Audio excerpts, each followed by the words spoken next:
All right, so this will be on how to keep the Sabbath day holy, the fourth commandment of the Bible. Had a couple people request this, so I'm going to make it. So I'm going to share my screen here.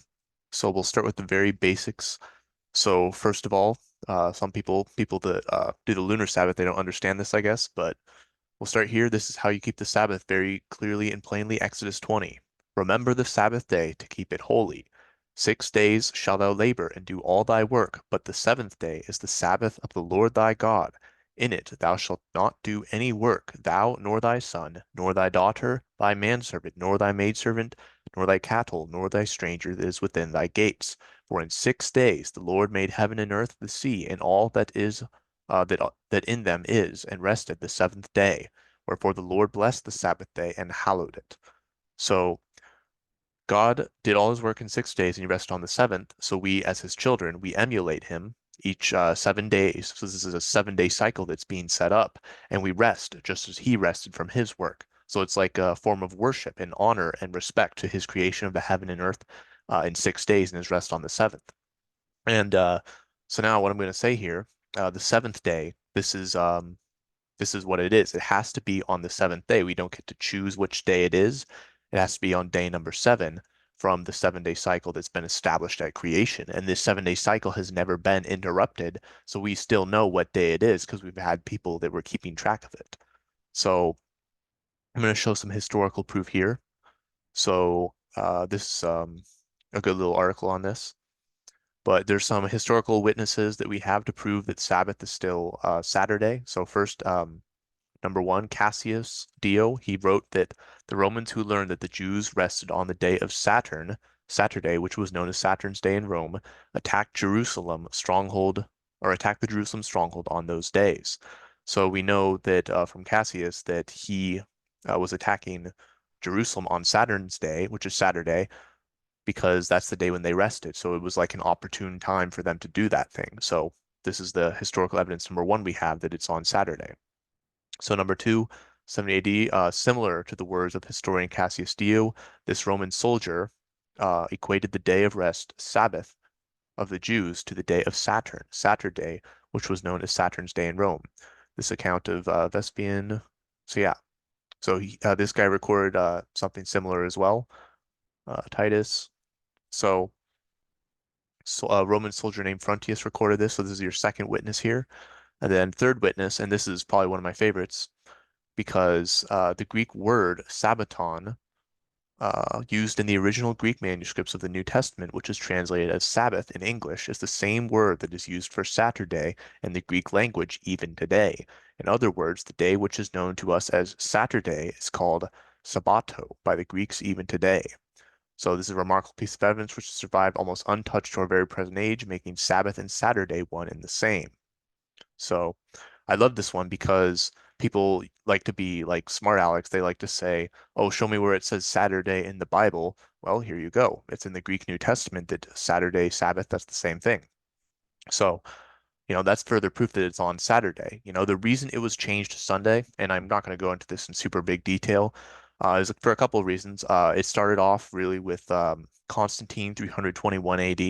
He set the day of rest in his empire to Sunday to honor the sun. And then later, the Catholic Church officiated this change in the Council of Laodicea 336 AD.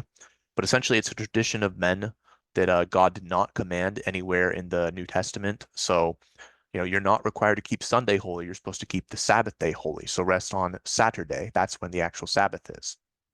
So, and then one more thing here, because this is pretty cool. So to prove it, so the Gregorian calendar, what most people do not understand is that the amount of days dropped from the Julian calendar when it was changed to the Gregorian calendar did not in any way affect the 7 day week. In other words, even though 10 days were removed from the calendar, it did not affect the individual days, Sunday, Monday, Tuesday, etc.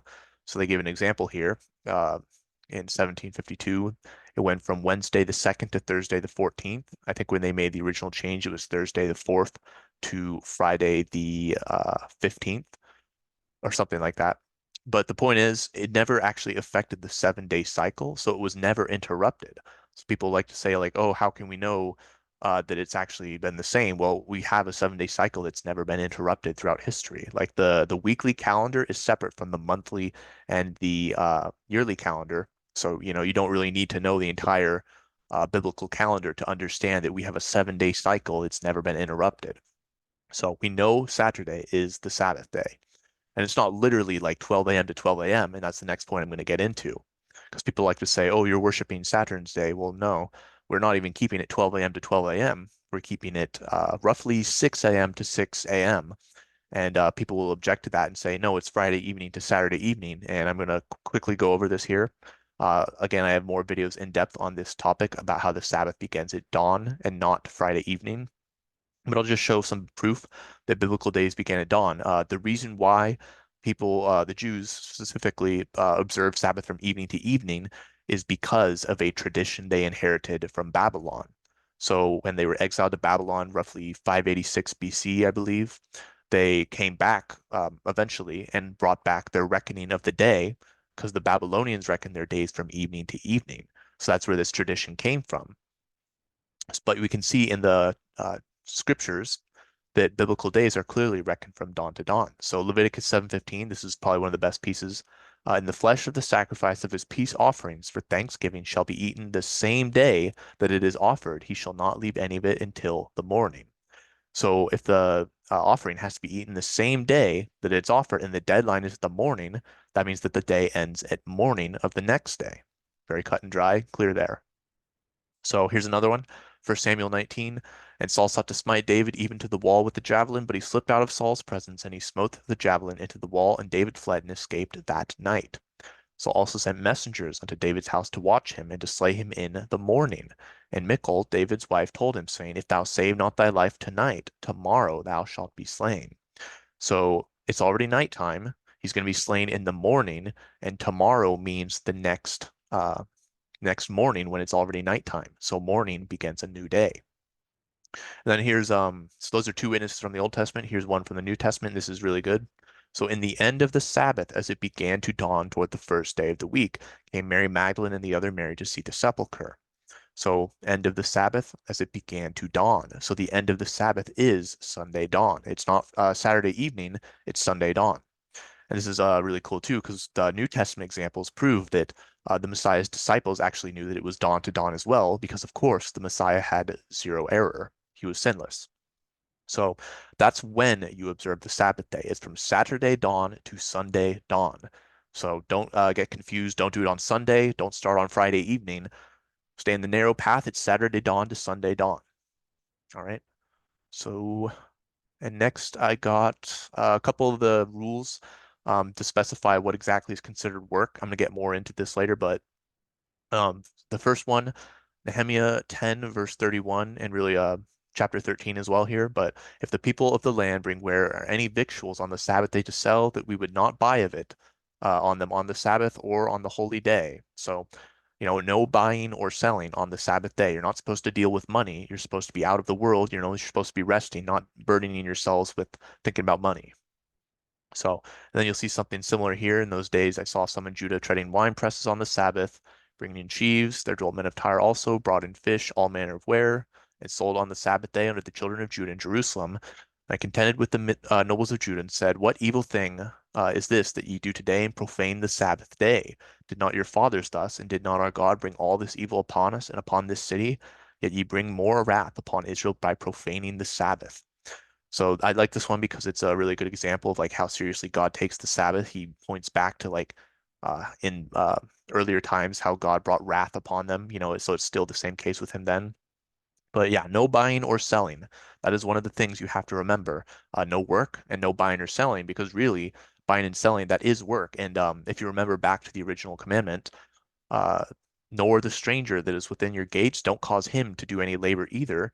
So if you're like, having someone buy or sell, you're making someone else do labor. So like say you go to a restaurant on the Sabbath day and you have someone prepare your food for you, well, that's breaking the Sabbath because you're having someone else work for you and you can't be doing that.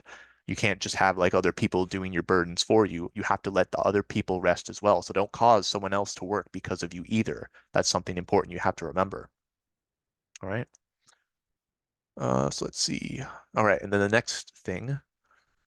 So And then this verse puts it pretty clearly. Um, but I'll go into more like where this comes from. But Isaiah 58, if thou turn away thy foot from the Sabbath, and it kind of translates this weird in the KJV, but it's saying if you turn away from doing your own pleasure on the Sabbath. So if you turn away your foot from the Sabbath, from doing your pleasure on my holy day, and call the Sabbath a delight, the holy of the Lord honorable, and shalt honor him, not doing thine own ways, nor finding thine own pleasure, nor speaking thine own words, then shalt thou delight thyself in the Lord, and I will cause thee to ride upon the high places of the earth, and feed thee with the heritage of Jacob thy father, for the mouth of the Lord hath spoken it. So Isaiah 13 here, or sorry, Isaiah 58 verses 13 to 14, it's saying, don't do your own pleasure on the Sabbath day, do the Lord's pleasure on that day. So what is the Lord's pleasure? Well, it's seeking his kingdom, reading his word, teaching other people the word, gathering together with other believers and talking about it. You're not supposed to go off and like play video games or watch TV or go to the store or whatever. It's supposed to be a holy day, a day that's set apart where you exit the world. Because the Sabbath day is a day of rest, not just physically, but mentally and spiritually as well. So you're not supposed to be going off doing your own thing. You're supposed to exit the world, get rid of all the secular activities and hobbies. Actually, like, give a day to the Lord. And this actually comes from, I'm pretty sure at least, Leviticus 23. So it tells you 6 days shall work be done, but the seventh day is the Sabbath of rest and holy convocation. You shall do no work therein. It is the Sabbath of the Lord in all your dwellings. So and holy convocation, holy means set apart, convocation, that means assembly. So it's supposed to be a day where you assemble with other believers and you gather and you you talk about the word, don't do your own pleasure, gather and talk about what the Lord wants to be done, do his pleasure. So um, and you can see this repeated in Hebrews 10. So, not forsaking the assembling of ourselves together as the manner of some is, but exhorting one another, and so much the more as you see the day approaching. So it's telling you to not forsake the assembly, the Sabbath assembly. So this is actually a Sabbath commandment in the New Testament, but because people don't know the Old Testament and it doesn't literally say the word Sabbath, they're going to ignore that.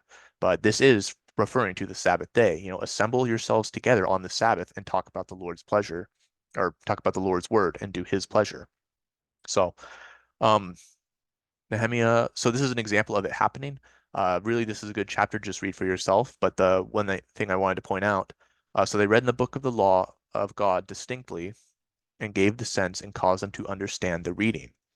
So, um, this word, the reading, that's actually the same word used in Leviticus 23 here, convocation. I'm pretty sure at least. I think I checked the Strongs and that's what it said. So this holy gathering or assembly, reading, whatever you want to call it, this is what you're supposed to be doing on the Sabbath day. I actually want to go one more verse here because I think it says what I think. All right, yeah. And then Nehemiah, which is blah blah blah, and the Levites and priests said unto all the people, this day is holy unto the Lord your God, mourn not nor weep, for all the people wept when they heard the words of the law. So this is supposed to be, like Isaiah 58 says, it's supposed to be a day of delight. You're supposed to delight yourself in the Lord by doing his pleasure. You're not supposed to, weep or mourn. It's a holy day. It's a day of festivities. And this is something people will get wrong. They'll think that, oh, because it's a holy day of the Lord, they're supposed to fast on the Sabbath, and that is not correct. You're supposed to be enjoying it as like a festival day, a holy day. You're supposed to eat and drink and be merry. Like that's what the Sabbath is supposed to be. It's not supposed to be a day of fasting. That's actually the opposite of what you want to do. You want to have great pleasure on this day. It's a day that God gives to man. That's why the Messiah calls it a blessing in Mark chapter 2, verse 27. So, yeah, so you're supposed to gather together, and I will say that the churches are currently apostate. Not like there's been a time where there haven't been, but there's a good chance that like don't just go to a Seventh-day Adventist church and like expect like that they're going to be teaching the truth. But the point is, you are supposed to gather with people. We have a Zoom meeting personally with my group. Work out what you can. Just talk with your family if they're the only people you can get to hear. But if you can't find anyone, God knows your situation. He knows that we can't always, do this, especially since the people that know the truth are scattered far and abroad right now. But the point is, you're not supposed to be doing your own pleasure. You're supposed to be doing the Lord's pleasure on this day, reading his word, seeking his kingdom, and spreading it to others if possible. So hopefully that makes sense. And we can see this all throughout Scripture. The Messiah, he came to Nazareth when he'd been brought up, and as his custom was, he went into the synagogue on the Sabbath day and stood for to read. So his custom was to go into the synagogue on the Sabbath and read the words of the scriptures. And of course, that is because it is commanded in the law to have make it a holy convocation. Acts 17:2, we can see Paul, as his manner was, went in unto them in 3 Sabbath days, reasoned with them out of the scriptures. And I love Acts because it shows several examples of them keeping the Sabbath after the resurrection. People think that the resurrection ended it. We don't have to keep the Sabbath, but that is not true. So right here, Paul's still keeping it, and it's still his manner because that's what you're supposed to do. And then they tell you in Acts 15, for Moses of old time hath in every city them that preach him, being read in the synagogues every Sabbath day. So they're literally telling the Gentiles here, go and learn Moses on the Sabbath day, but most people won't listen to that. So yeah, Sabbath still matters, and you keep it by um, not doing any work, and then you make it a holy convocation. You do the Lord's pleasure on that day. Then one more thing I want to go over in this video. So what did the Messiah teach on the Sabbath day? So this is just this is really what the problem what was with the Pharisees. They were being it's not that they were being like it's not that being like legalistic as the church calls it is a bad thing, but they're being legalistic in something that isn't in the scriptures. So they're being legalistic with their own man-made traditions because you actually do want to teach people to keep the Sabbath and to like enforce it strictly, but you don't want to do it in the wrong way and by making it a burden and like basically adding rules that aren't in the scriptures. So like what they're doing here is the Pharisees taught that you can't heal sick people on the Sabbath day because that's work. And the Messiah is telling you right here, no, that's not the case. So let's read it. So, and when he was departed thence, he went into their synagogue, and behold, there was a man which had his hand withered, and they asked him, saying, Is it lawful to heal on the Sabbath days? That they might accuse him. And he said unto them, What man shall there be among you that shall have one sheep, and if it fall into a pit on the Sabbath day, he will not lay hold on it and lift it out? How much better then is a man better than a sheep? Wherefore it is lawful to do well on the Sabbath days. Then he saith to the man, Stretch forth thine hand. And he stretched it forth, and it was restored whole, like as the other. And then he uses another example in another account. The Lord then answered him and said, Thou hypocrite, doth not each one of you on the Sabbath loose his ox or his ass from the stall and lead him away to watering? So he's basically making, I don't know if you would call this an exception, but he's saying it's lawful to do well on the Sabbath days. So if someone like falls into a ditch or they break an arm, like go help them. Don't just be like, oh, it's the Sabbath, sorry, I can't help you. Like, no, that's not what the day was intended for. It's a day for man. It's a blessing. It's just going to make it a burden if you can't even like help people that are in danger or that are sick or whatever. So you can tend to emergencies on Sabbath, and you can also tend to things that you can't prepare for in advance. So, like you have to feed your animals every day. So obviously that work is going to be allowed. But if you can't just break it for no reason though. But like if you have a cow and like, cows need to be milked every day, well, go ahead and, do it because, you don't want the cow to, get in a bad position. But the point is, don't be like, oh, sorry, I can't help you because it's the Sabbath. Like, no, tend to emergencies if you need to do it. An example, my younger brother, he like dislocated his shoulder one time on the Sabbath day. So of course I took him to the hospital. But like normally I'm not just gonna like, break the Sabbath for no reason. Like, oh, I feel kind of hungry. I'm gonna go get a burger from McDonald's or something. Like, no, that's not what you're supposed to do. That's profaning the Sabbath for no good reason. Like you have food at home, you were supposed to prepare it the day before. If you check Exodus 16, that's another good example of like how you're supposed to prepare stuff before. But if it's something you can't prepare for, then, go ahead and tend to it. So just don't be too legalistic in that sense, but do enforce it like strictly, like don't let people just go to McDonald's or whatever on the Sabbath day.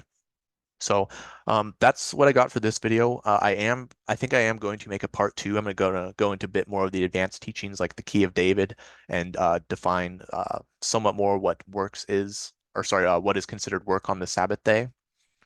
But yeah, that should wrap it up for this video. So essentially, keep the Sabbath day holy. It's Saturday dawn to Sunday dawn.